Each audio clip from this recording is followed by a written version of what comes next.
भूतिया खूनी झरना। राहुल, विजय और अभिषेक अपने गांव से अपने रेस्क्यू के लिए सरोवर जंगल की तरफ जाने का प्लान बनाते हैं। विजय को फोटोग्राफी करने का बहुत शौक था, इसलिए वो हर जगह कैमरा लेकर जाया करता।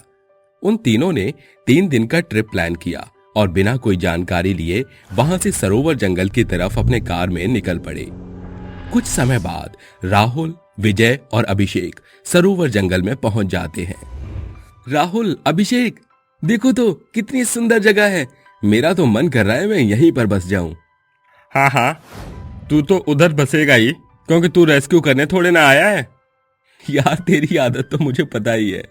दोनों आपस में बात कर ही रहे होते हैं कि तभी उनको किसी के सिसकने की आवाज आती है। आवाज सुनकर राहुल तुरंत विजय और अभिषेक से बोलता है, हे गाइस, तुम लोगों ने कोई आवाज सुनी? क्या ऐसा लग रहा था कि कोई सिसक रहा है? ये तेरा भ्रम है, तू डर रहा है इतना काला और घना अंधेरा देखकर, क्योंकि भाई हमें कोई आवाज नहीं आई है। नहीं, मुझे कोई भ्रम नहीं है और ना ही मैं डर रहा हूं। मुझे जो लगा वो मैं तुम्हें बता रहा हूं। वो तीनों आपस में बात कर रहे होते हैं कि किसी के चीखने की आवाज आती है। इस बार तो चीखने की आवाज मैंने भी सुनी है। हमें लगता है इस जंगल में कुछ गड़बड़ है। यार, तुम लोग सच में बहुत फट्टू हो। मेरे पास कैमरा है, अगर ऐसा कुछ होगा तो हम लोगों को पता चल जाएगा, क्योंकि वो कैमरे में नोट हो जाएगा। अब चलो अपने अपने कैंप में सो जाओ जाकर। वे सभी बात करके अपने अपने कैंप में चले जाते हैं। तभी तेज तेज हवाएं चलने लगती हैं। तेज हवाओं के साथ पानी के झरने की आवाज आ रही थी। आवाज से राहुल की आंखें खुल जाती हैं, जिसके बाद राहुल अभिषेक को जगाता है और उससे बोलता है, अभिषेक, तुम्हें झरने की आवाज आ रही है क्या? हाँ राहुल, मुझे ये आवाज आ तो रही है, लेकिन हम यहाँ पर विजय को अकेला छोड़कर भी तो नहीं जा सकते हैं ना। वो दोनों आपस में बात कर रहे होते हैं कि तभी विजय भी बाहर आ जाता है और उनसे बोलता है, क्या हो गया? तुम लोग बाहर इस तरह क्या बात कर रहे हो? वो तीनों आपस में बात कर रहे थे कि एक बार फिर झरने की तरफ से काफी तेज आवाज आने लगती है। आवाज को सुनते हुए तीनों दोस्त आगे की तरफ निकल पड़े। थोड़ी देर बाद वो थोड़ा अंदर जाते हैं और वहां पर बाहर एक बोर्ड पर लिखा था, अंदर जाना मना है, अंदर खतरा है। लेकिन फिर भी वो लोग नहीं मानते और अंदर की ओर चले जाते हैं। कुछ समय बाद उनका दोस्त राहुल गायब हो जाता है। वो दोनों राहुल को ढूंढने के लिए निकल जाते हैं। थोड़ी देर बाद राहुल उनको एक झरने के पास दिखाई देता है। वो झरना काफी सुंदर था। झरने के आसपास सुंदर सुंदर छोटे छोटे पेड़ पौधे थे। वो इतना सुंदर था कि वो तीनों दोस्त झरने में मोहित हो गए। धीरे धीरे करके वो तीनों दोस्त उस झरने की तरफ आकर्षित होते गए और इस झरने के अंदर चले गए। देखते ही देखते वो झरना मां झरने से खूनी झरना बन गया।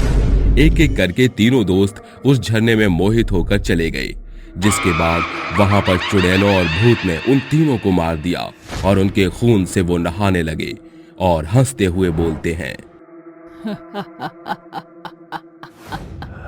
मैं किसी को भी नहीं छोड़ूंगी यहाँ पर, और इस झरने में कोई भी आएगा तो मैं उसको मार दूंगी और उसके खून से नहाऊंगी।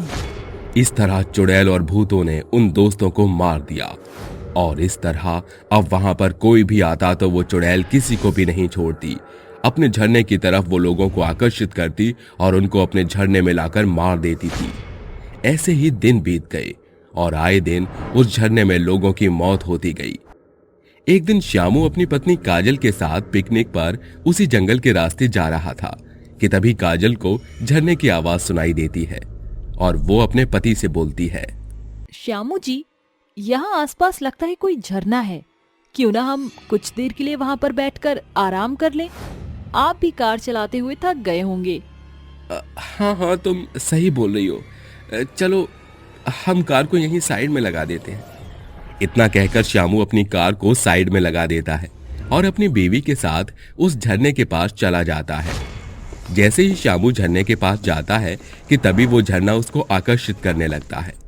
लेकिन काजल को झरना आकर्षित नहीं कर पाता, क्योंकि उसके गले में दुर्गा माता का लॉकेट था। श्यामू अपनी बीवी की बात न सुनते हुए झरने की तरफ तेजी से आगे बढ़ रहा था। ये देखकर काजल थोड़ी हैरान हो जाती है और खुद से बोलती है, अरे श्यामू जी ऐसे झरने की तरफ मुझे अनसुना करके क्यों जा रहे हैं? थोड़ी देर बाद श्यामू जब झरने के पास पहुंचता है कि तभी वो झरना मामूली झरने से एक खूनी झरना बन जाता है और उसके आसपास के छोटे छोटे पेड़ पौधे एक भयानक सा पेड़ जिसके ऊपर लोगों की लाश लटक रही होती है। ये सब देखकर काजल थोड़ी सी डर जाती है और हिम्मत करके अपने पति का हाथ पकड़ के खींच लेती है, जिसके बाद श्यामू उस झरने में जाने से बच जाता है। थोड़ी देर बाद श्यामू का सम्मोहन टूट जाता है और जैसे ही उसका सम्मोहन टूटता है कि तभी वहां पर तिल मिलाते हुए चुड़ैल और भूत आ जाते हैं और गुस्से में काजल से बोलती है, तेरी इतनी हिम्मत कि तूने मेरे शिकार को मुझसे दूर कर दिया। अब तू भी नहीं बचेगी मेरे हाथों। ये तेरा शिकार नहीं बल्कि मेरा पति है, समझी तू? तू एक चुड़ैल होकर लोगों को यहाँ पर मार रही है। तू ऐसा क्यों कर रही है, बताओ? नहीं बताऊंगी। उसकी ये बहस को देखकर काजल को गुस्सा आ जाता है और वो अपने फोन में हनुमान चालीसा चला देती है।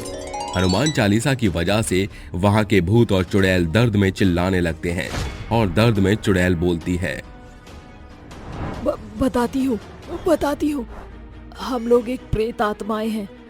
हम लोगों की इच्छाएं पूरी नहीं हुई थी और इच्छा पूरी ना होने की वजह से हम लोग प्रेत बन गए। हम यहाँ पर घूमने के लिए आए थे, लेकिन झरने पर मेरा पैर फिसल गया, जिसके बाद मेरी मौत हो गई। अकेले भूतों की दुनिया में मैं नहीं रहना चाहती थी, इसलिए धीरे धीरे करके मैंने अपने दोस्तों को मारा और मेरे दोस्तों के साथ मिलकर यहाँ पर आने वाले इंसान को मारना शुरू कर दिया।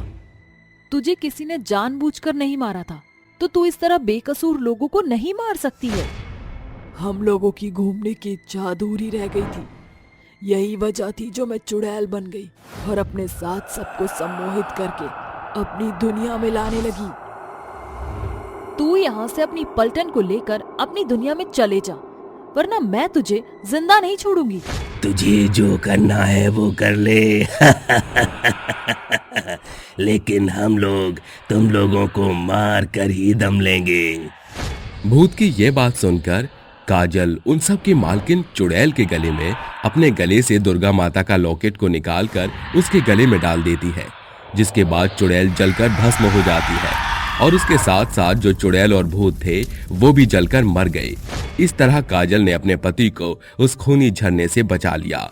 वो दोनों वापस अपने घर की तरफ चले गए और अपनी आगे की जिंदगी खुशी से व्यतीत करने लगे। लेकिन उन लोगों को ये भयानक दिन हमेशा याद रह गया।